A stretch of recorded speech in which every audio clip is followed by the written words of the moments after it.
Welcome to the deep dive. Glad to be here. So today we're digging into a pretty dense discussion that happened recently over on the YouTube channel, Dwarfs News' Marianne Zwagerman. That's right. Featuring Marianne Zwagerman herself, Lee DeVos, and Ralph Decker. Yeah, and our goal here is really to unpack the main ideas from their conversation, get a feel for their different takes on things, especially European politics and some Dutch issues that came up. We've got the transcript from their live stream, so that's our main source. And for you listening, the mission is to get a solid grasp of what they talked about, see where they sort of lined up and where they differed, and just understand the viewpoints without getting totally lost in the weeds. Sounds like a plan. There was definitely a lot to unpack. Okay, let's jump in then. The first thing that really stood out, I think, was this quite explosive claim from Pavel Durov, the CEO of Telegram. Right. He's alleging that the French Secret Service, and he apparently named the head of the service, leaned on him to suppress right-wing parties in Romania. Yeah, during their recent elections. And this all came out just after those elections had what they called a remarkable outcome. Which immediately throws up huge questions, doesn't it? About, the integrity of elections, potential outside meddling. Absolutely. We hear about this kind of concern a lot globally, but Durov's claim is, well, very specific, very high profile. It makes you think about what pressures might be happening behind the scenes, Totally. And the context in Romania was already a bit messy. The first winner got disqualified. Something about alleged Russian influence via social media, maybe TikTok. Right. And then the rerun had this massive swing in the second round. The numbers were something like 41% versus almost 20% in round one. Yeah, and then it flips to 44% versus 54% in the second round. Yeah, which they described as statistically almost unimaginable, that kind of shift. And the candidate who surged, described as strongly pro-EU, the initial frontrunner, not so much. So you can see why the immediate reaction in that Dwarfs News discussion was suspicion. It taps right into that existing distrust between different political camps. It really does.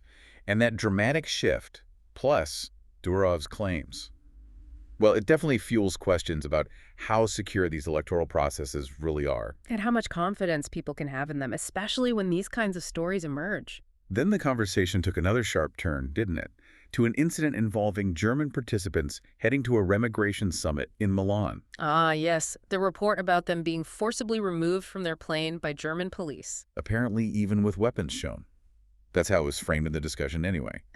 As an example of how the system reacts to certain views. Which, again, raises all sorts of questions about state power, freedom of movement, freedom of assembly. It's that tension, isn't it? Very much so.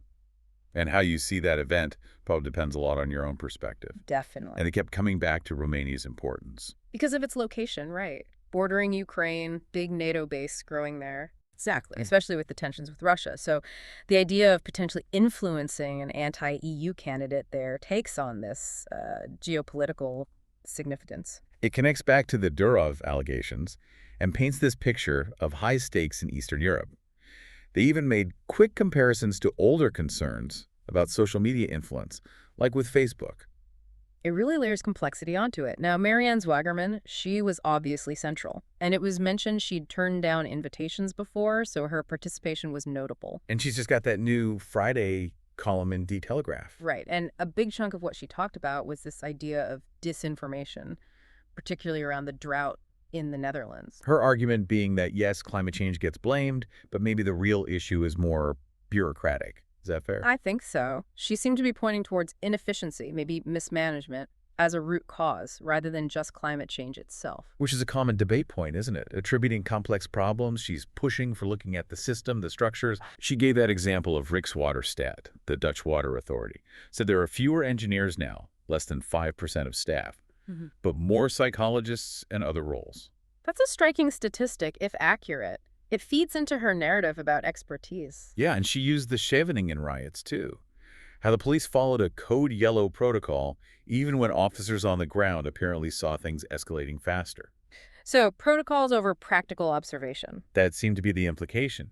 She contrasted it with the past knowledgeable local sluice keepers making decisions versus remote engineers or administrators today. It's a critique of losing that hands-on local knowledge in favor of maybe overly rigid systems. Her big point seemed to be that the wrong people are in charge in various places. A decline in personal responsibility, she argued, and too much reliance on protocols passing the buck. Which is a criticism you hear leveled at large organizations generally, right? That rules can stifle initiative and accountability. And this fed into her critique of political discourse. She called it a sick culture of victimhood. Blaming things on the media, algorithms, external forces. Yeah, and she aimed that pretty directly at one of the other participants, suggesting their audience might think that way too.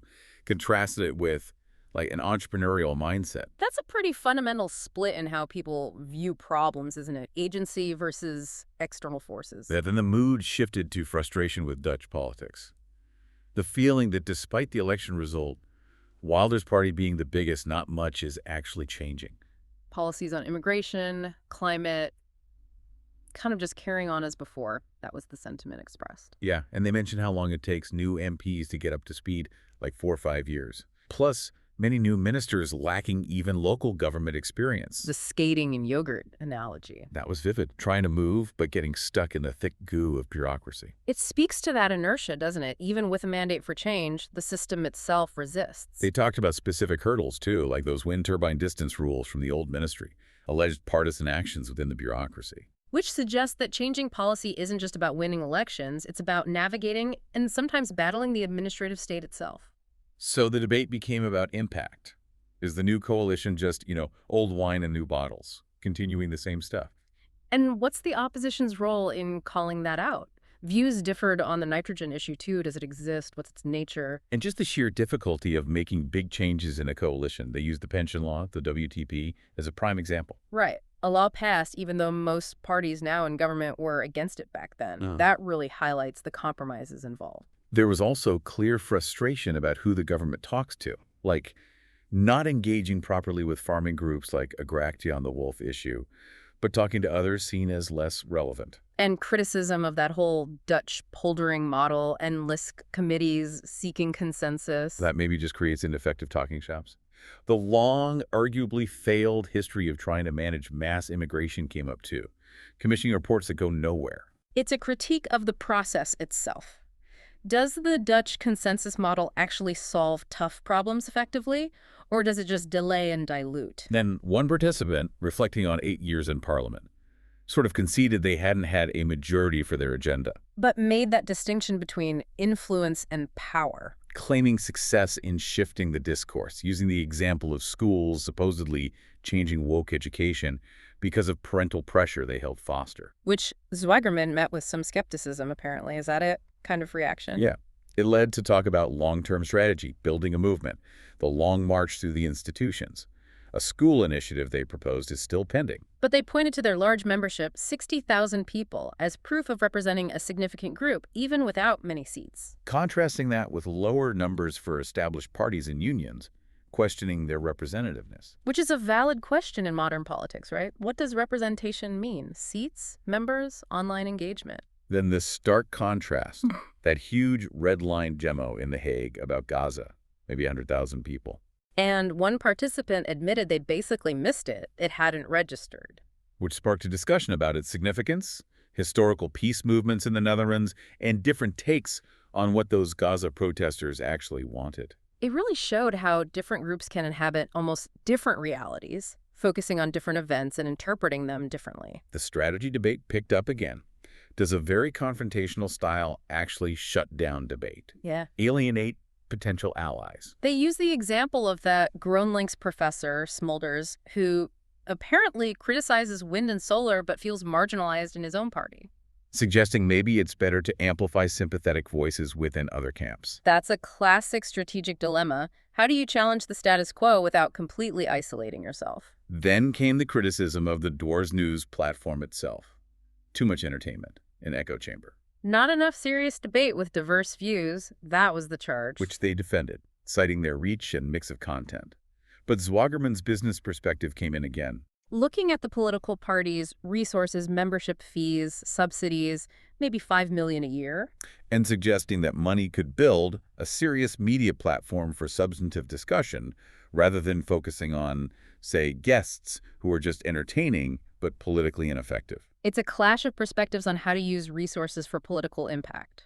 Media strategy versus traditional organizing. They acknowledged persuading opposing parties is tough, but pointed to examples like Sylvana Simons pushing the slavery issue with just one seat. Or the Party for the Animals, Groenlinks, gaining influence over time. It's not just about numbers now. Agenda setting, societal influence.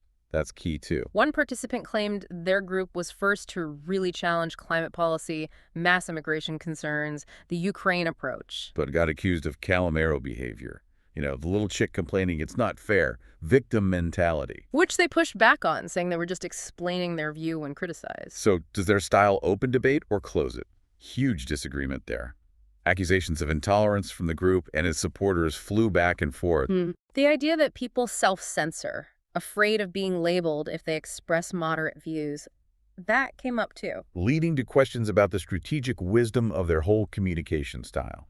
The original aim of the precursor group, Burger Forum EU, was recalled to open debate. Has it become more closed now? A call for introspection. Is this approach really working?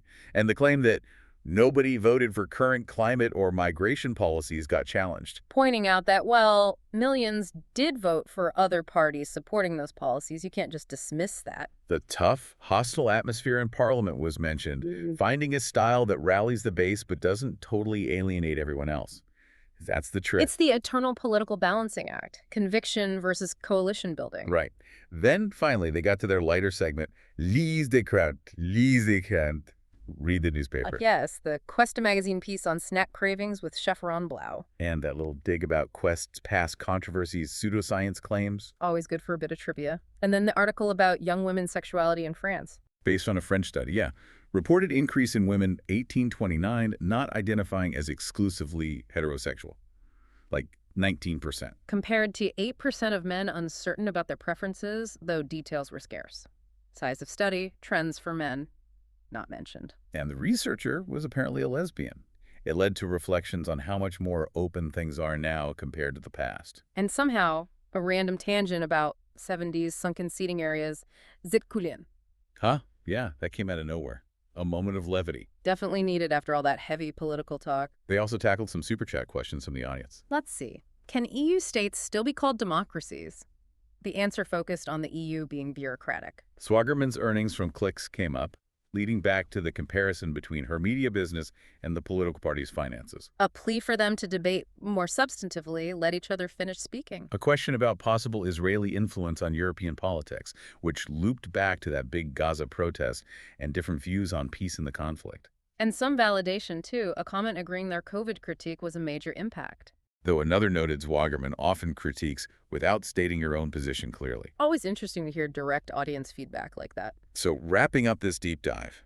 Wow. We've really bounced around.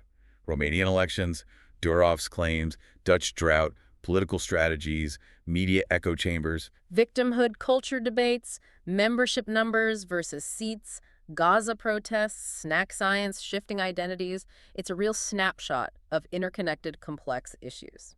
I think the big takeaway for you, listening, has to be just how messy and multifaceted everything is. You really need to consider all these different angles and accept that there are deep, genuine disagreements out there. Absolutely. There often aren't simple answers or universally accepted truths in these areas. So here's a final thought for you to chew on. Out of everything we've touched on today, all those viewpoints, all those challenges in making change happen, what single issue do you think holds the most weight for the future? And maybe think about what one small action, even just learning more, could help foster a better understanding or nudge things towards some kind of resolution. The good question to leave things on. Thanks for taking the deep dive with us.